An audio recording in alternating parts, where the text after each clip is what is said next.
Well, good morning, Redeemer Bible Church. It's a joy to be with you to start off our week. We are jumping right back into the book of Matthew, where we're looking at Matthew chapter 25. And we're continuing on this Olivet discourse, where Jesus is really walking us through significant prophetic material of what the end is going to look like. Today, we're going to be centering on two specific parables talking about Jesus' second coming, which is in Matthew chapter 25, verses 1 through 13, talking about the parable of the 10 virgins, and then Matthew chapter 25, verses 14 through 30, talking about the parable of the talents. Now, it's really important for us, before we dive in, that we have to get some cultural context for both of these. So specifically for an ancient Jewish wedding, which is the 10 virgins talked about in verses 1 through 13, you have to understand what it was like to celebrate a wedding ceremony. For the beginning of the ceremony, you would have this processional of the bridegroom and the bride meeting together throughout the town, and there'd be celebration, there'd be music, they'd be marching towards their wedding feast. But again, it would be kind of a community event where there's a lot of people coming together and celebrating.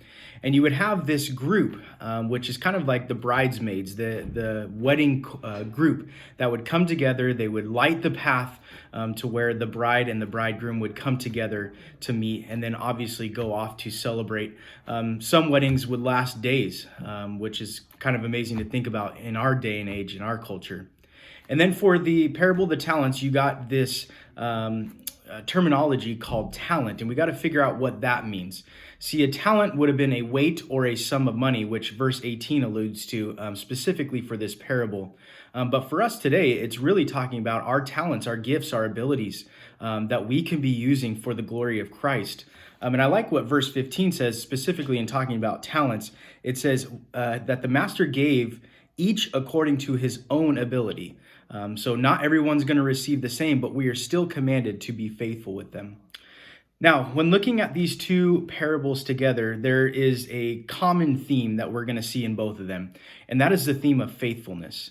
In both parables, we have the bridegroom and the master representing Christ, and then we're going to have bridesmaids and servants representing those that profess to be believers. Now, this story is going to divide these individuals really into two different groups. We're going to see one group displaying faithfulness, and we're going to see one group and one individual displaying unfaithful. But here's the thing. Both of these groups were given something. They were given the truth about the hope of the return of Christ. They knew that he would be coming back. There is an awareness in both situations where these groups recognized that the bridegroom was going to be coming and the master would be coming back. So both of these look to be professing believers, but we're going to quickly see and quickly identify that the results are different for these parties. Now, we're going to look at first the group of the unfaithful. The first is the parable of the 10 virgins. Now, half of the bridesmaids, when they're preparing to, go on their processional and usher in the bridegroom to the bride, they went out and they were waiting. It says that the bridegroom was delayed. But we saw half of them not bring their torch lamp, not bring their oil, and in fact, they fell asleep and they weren't ready. And then for the second one, the parable of the talent, we see a servant who took the money that the master gave him and just buried it. He didn't do anything with it. Both of these were not displaying faithfulness. They weren't concerned about producing. They weren't concerned about, I want to do things for the glory of Christ. They weren't staying watchful. They weren't ready for that return. So they weren't, again, pursuing the things of Christ likeness. They were desiring only things for themselves. They went about and did their own business. And again, a mindset of not pleasing the Lord. But let's look at their end here in both of these parables. I'm going to look at verse 12 here for the parable of the 10 virgin. So we see that those half, they went into the town. They wanted to be prepared because they heard the bridegroom was finally coming. And they were rushing about. They had to go get their torches and their oil, and they were late to the wedding feast. And it says in verse 12, Jesus says, "Truly I say to you, I do not know you." Now, this is a scary phrase to think about, that they knew that he was coming, but yet they were late. They weren't prepared. They fell asleep. They grew lazy. We heard this same phraseology in Matthew chapter 7, verse 23, where it says, "Depart from me, I never knew you." So maybe there's an appearance of knowing Christ. There's an appearance of, being involved in church. But there's really no motivation or drive. There's fruitlessness in their life. So we see that the wedding feast has been shut, that they are actually not going to be let in. And then for the second one, the servant that buried his money, in verse 30, Jesus says this of what the master would do. He says, "Throw out the worthless slave into the outer darkness. In that place, there will be weeping and gnashing of teeth." So again, we have two parties now that displayed unfaithfulness. Their result is eternal destruction. Now, for the outcome of the ones that were faithful, the first five virgins, those first five bridesmaids in the group, they were out, they were ready, they were prepared. They went and had their torches and their oil ready, and they were awaiting. They were anticipating that he would be coming back. And it says in verse 10 that those who were ready, they went in with him to the wedding feast, and then the door was shut. So we see these first five, because of their faithfulness, because of their watchfulness, that they were ushered into the wedding feast. And then for the two servants that were entrusted with money, that went out and produced, that they were faithful with what the master had given them. We see this phrase twice to both of these guys. He says, "You were faithful. And because of your faithfulness, I will put you in charge of many things," talking about his kingdom. And I love this verse. He says, "Enter into the joy of your master," which is obviously that of which the kingdom is going to come through Christ, that we're going to be put in charge of things. We're going to rule and reign with him.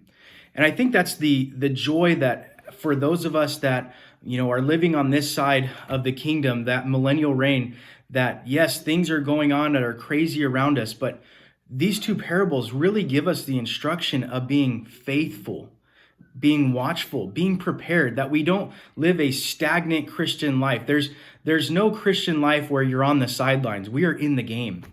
And I think for me, Revelation 21 verses 1 through 5 always puts that picture in front of me of thinking about endurance, because we have a great hope in front of us. I want to read this to you. It says, "Then I saw a new heaven and a new earth. For the first heaven and the first earth have passed away, and the sea was no more. And I saw the holy city, New Jerusalem, coming down out of heaven from God, prepared as a bride adorned for her husband." That's us. "And I heard a loud voice from the throne saying, 'Behold, the dwelling place of God is with man. He will dwell with them, and they will be his people. And God himself will be with them as their God.'"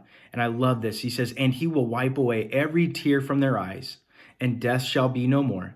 Neither shall there be mourning, nor crying, nor pain anymore, for the former things have passed away." Now, I don't know about you, but that last little phrase there in verse 4, where he's gonna take away all those sufferings, the pains, the crying, the mourning, that is the hope that we look for while we wait on this side of eternity, while we wait for his second coming to right things in the world. That is the great hope that we have. And then for us, as we think about the return of Christ, remember these words in Revelation 22, verse 7. He says, "Behold," this is Jesus talking, "Behold, I am coming quickly. Blessed is he who heeds the word of the prophecy of this book." He's coming back. And the question is, are you ready? Have you been faithful, putting your hand to the plow, desiring to bear much fruit in your life, so that you will not be locked out of the wedding feast or cast into the outer darkness? See, again, guys, we have to understand that there's going to be a lot of people that have the appearance of Christian or doing Christian things, but the thing is, the gospel transforms the heart. And when that heart is transformed, we have the eternal perspective, the hope that's in front of us, that we're always watchful, and we're going to produce, we're going to bear fruit with what God has given us. So I want us to really think about and evaluate ourselves in the faith, and constantly be thinking about, how can I give glory to Christ?